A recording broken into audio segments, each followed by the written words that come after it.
Overthinking is one of the most dangerous addictions nobody talks about. Because unlike most addictions, it doesn't look destructive. It looks responsible. It looks intelligent. It looks mature. It looks like you're trying to make a good decision. After all, what's wrong with thinking things through? Nothing. Until thinking becomes a substitute for acting. And that's exactly where millions of people get trapped. They mistake mental movement for actual progress. They confuse analysis with growth. They confuse preparation with action. And years later, they realize something painful. While they were busy thinking about life, other people were busy living it. What if the thing you've been calling wisdom is actually fear wearing a disguise? Most people don't see overthinking as a problem. In fact, they often see it as a strength. I just like to think things through. I'm careful. I'm analytical. I don't want to make mistakes. Sounds reasonable, and sometimes it is. But overthinking rarely announces itself honestly. It never says, "I'm keeping you stuck." Instead, it says, "Let's think about it one more time. Let's wait until we're sure. Let's gather a little more information. Let's prepare a little longer." The problem? The finish line keeps moving. And eventually, what started as caution becomes paralysis. But here's the strange thing. If overthinking was actually helping you, your life would be moving faster, not slower. So why does thinking more often produce less action? The answer changes everything.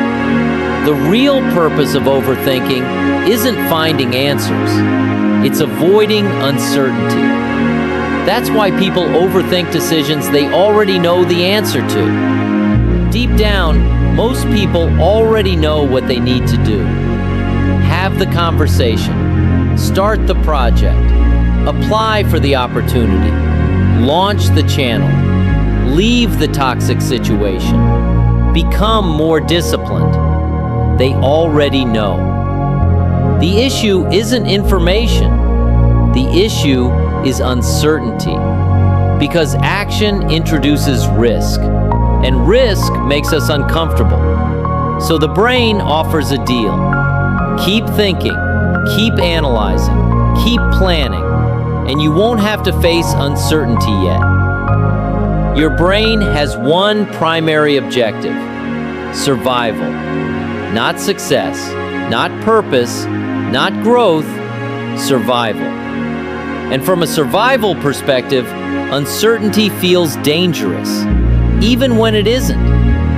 This is why your brain often prefers a familiar problem over an unfamiliar opportunity. Think about that. Many people stay in situations they dislike simply because they're predictable. Predictable misery feels safer than uncertain growth. The brain doesn't always ask, "Will this help me grow?" It often asks, "Will this protect me from risk?" And overthinking becomes the perfect tool because it creates the illusion of control. Imagine someone who wants to learn how to drive. They buy the handbook, watch driving videos, study traffic laws, memorize road signs, learn every rule, every technique, every possible mistake. Months pass. They can explain driving better than some people who actually drive, but they've never sat behind the wheel, never started the engine, never pulled onto the road.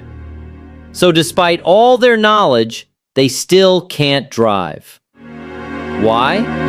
Because there comes a point where information stops creating progress, and only experience can take you further.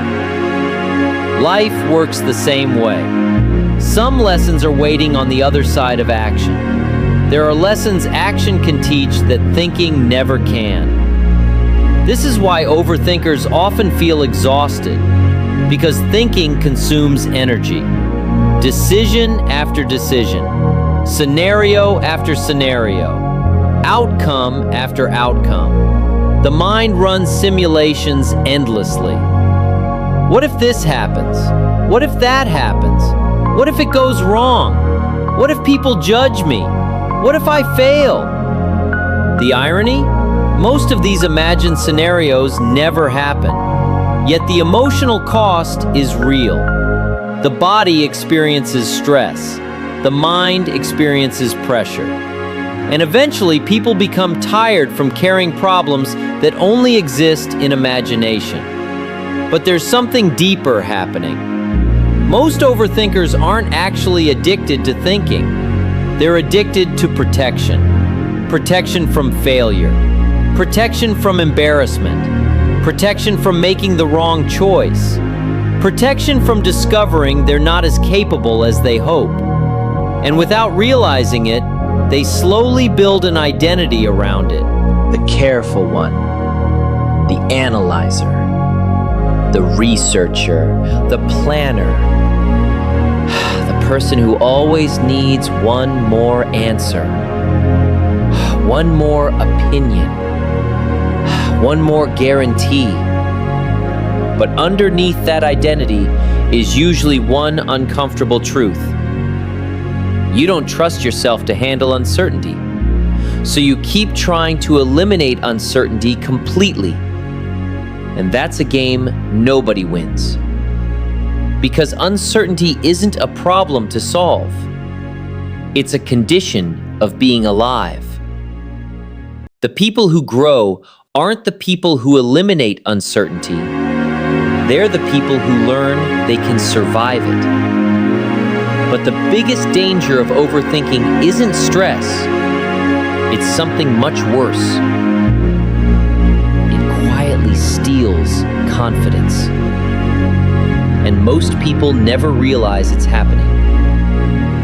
Confidence is built through evidence, not contemplation. Evidence.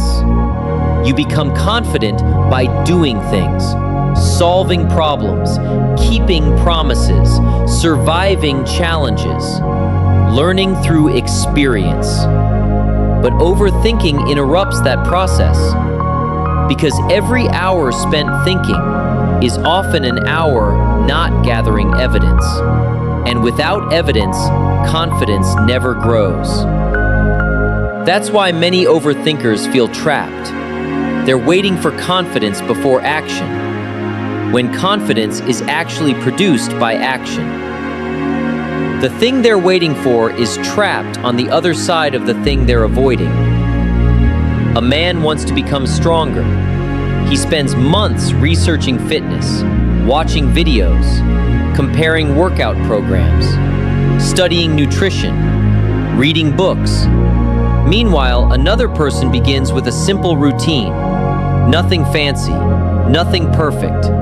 1 year later, who is stronger? Not the person who knew the most, the person who acted.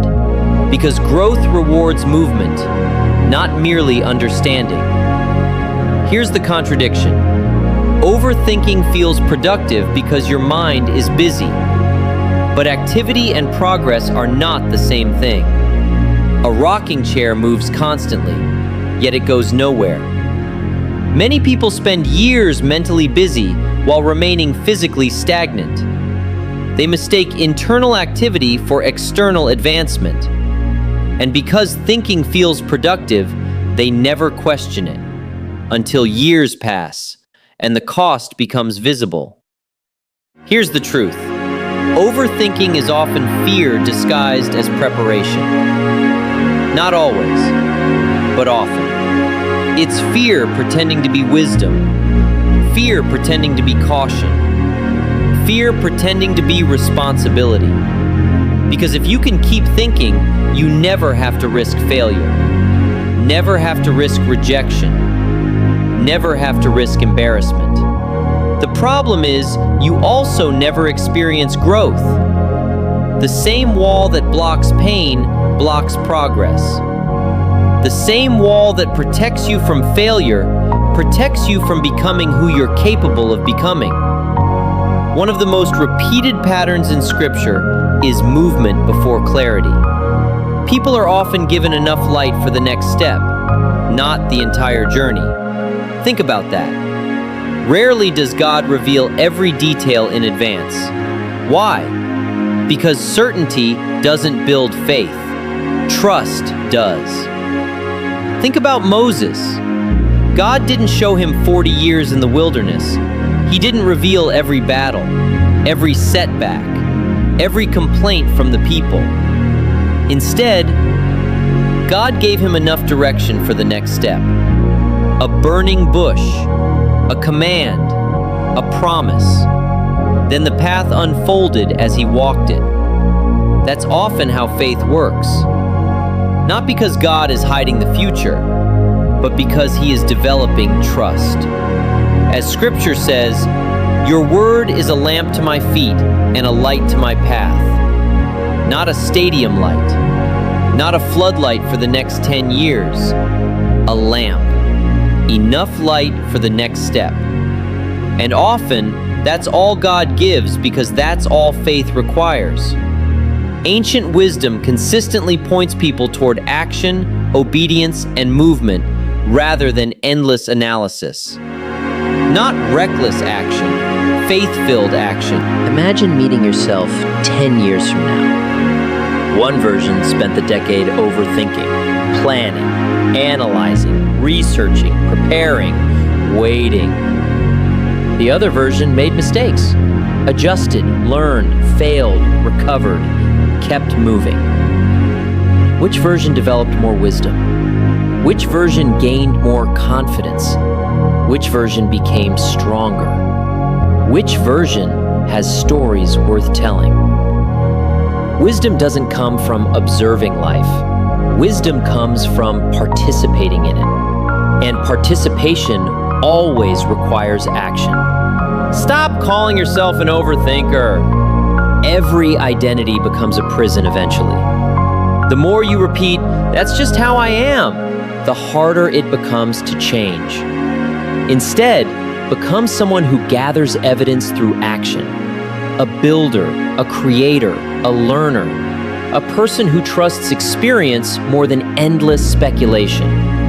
Because the goal isn't to think less. The goal is to stop using thought as a substitute for movement. The strongest people aren't the ones with perfect certainty. They're the ones willing to move while uncertainty is still sitting in the room. That's who you're becoming, not an overthinker, an action taker. Think of one decision you've been overthinking. Just one. Now ask yourself, if I already trusted myself to handle whatever happened next, what would I do? Write down the answer. Then take the smallest possible step toward it within the next 24 hours. And here's the challenge. Don't announce it.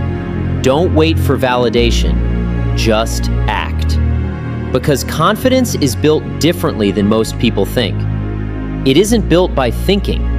It isn't built by motivation. It's built by keeping small promises to yourself.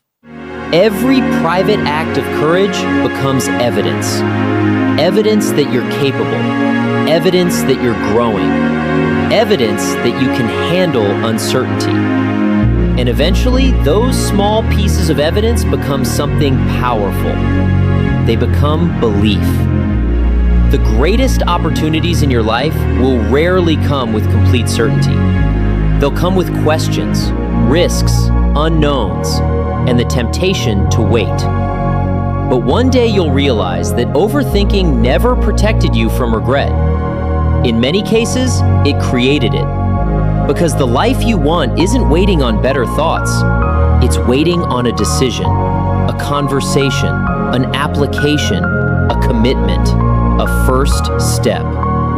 And the moment you stop treating action as the reward and start treating action as the requirement, everything begins to change.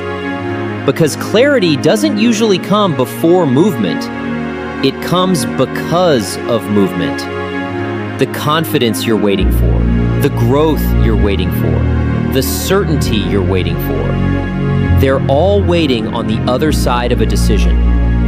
So stop trying to think your way into a better life. Start acting your way into one. And if you've been trapped in overthinking for longer than you'd like to admit, I want to end with a simple prayer. Not for more answers, not for more certainty, but for the courage to take the next step. Say this with me.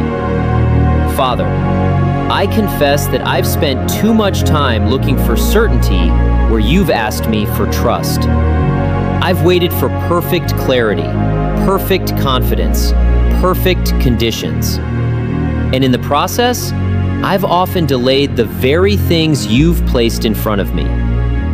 Forgive me for treating endless analysis as a substitute for obedience.